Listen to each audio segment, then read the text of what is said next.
এজন সাংসদৰ টিকেট হ'বলৈ পাইছে। ময়ো যোৱাবাৰ মই দুবাৰকৈ সাংসদ হৈছোঁ। মই পাৰ্লামেণ্টৰ ভিতৰত সেৱা দলৰ সভাপতিজনক MP হোৱা দেখা নাই, কিন্তু আজি আমি কংগ্ৰেছ দলৰ পৰা সেৱা দলক আমাৰ সভাপতিজনকো আমি প্ৰাৰ্থী তালিকা আগবঢ়াইছোঁ। আমি শিলচৰত আমাৰ এজন শক্তিশালী সংগঠনৰ সাধাৰণ সম্পাদক যি যোৱা 20 বছৰৰ পৰা সংগঠন কৰি আছে, তেওঁ আমাৰ প্ৰাৰ্থিত্ব লাভ কৰিছে। বুদ্ধিজীৱীৰ পৰা আমাৰ আমাৰ যিসকলে সামাজিক জীৱনৰ মাজত থকা আমাৰ কৰিমগঞ্জৰ প্ৰাৰ্থী, আমাৰ কাৰ্বি আংলঙত এজন শক্তিশালী আমাৰ জয়ৰাম এংলেং ডাঙৰীয়া। তো মই আমাৰ প্ৰাৰ্থী তালিকালৈ যথেষ্ট সন্তুষ্ট আৰু মই ভাল পাইছোঁ যে আমি এটা শক্তিশালী টিম লৈ চেহেৰাবোৰ লৈ আমি অনাগত দিনত আগবাঢ়ি যাম।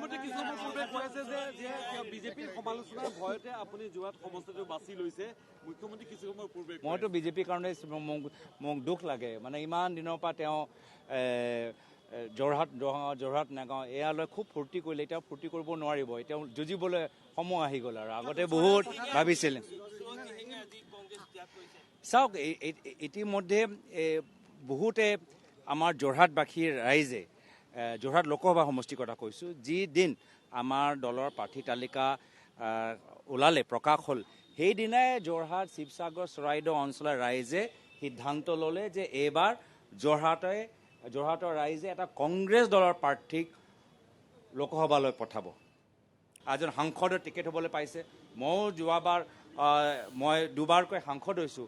মই পাৰ্লামেণ্টৰ ভিতৰত সেৱা দলৰ সভাপতিজনক MP হোৱা দেখা নাই, কিন্তু আজি আমি কংগ্ৰেছ দলৰ পৰা সেৱা দলক আমাৰ সভাপতিজনকো আমি প্ৰাৰ্থী তালিকা আগবঢ়াইছোঁ। আমি শিলচৰত আমাৰ এজন শক্তিশালী সংগঠনৰ সাধাৰণ সম্পাদক যি যোৱা 20 বছৰৰ পৰা সংগঠন কৰি আছে, তেওঁ আমাৰ প্ৰাৰ্থিত্ব লাভ কৰিছে।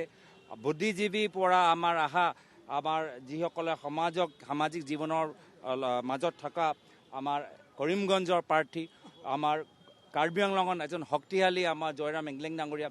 তো মই আমাৰ প্ৰাৰ্থী তালিকালৈ যথেষ্ট সন্তুষ্ট আৰু মই ভাল পাইছোঁ যে আমি এটা শক্তিশালী টিম লৈ চেহেৰাবোৰ লৈ আমি অনাগত দিনত আগবাঢ়ি যাম।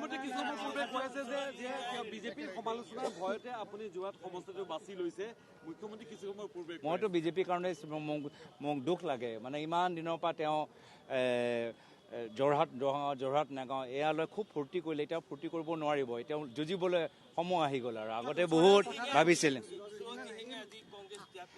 চাওক, ইতিমধ্যে বহুতে আমাৰ যোৰহাটবাসীৰ ৰাইজে যোৰহাট লোকসভা সমষ্টিৰ কথা কৈছোঁ, যি দিন আমাৰ দলৰ প্ৰাৰ্থী তালিকা ওলালে প্ৰকাশ হ'ল, সেইদিনাই যোৰহাট শিৱসাগৰ চৰাইদেউ অঞ্চলৰ ৰাইজে সিদ্ধান্ত ল'লে যে এইবাৰ যোৰহাটৰ ৰাইজে এটা কংগ্ৰেছ দলৰ প্ৰাৰ্থীক লোকসভালৈ পঠাব।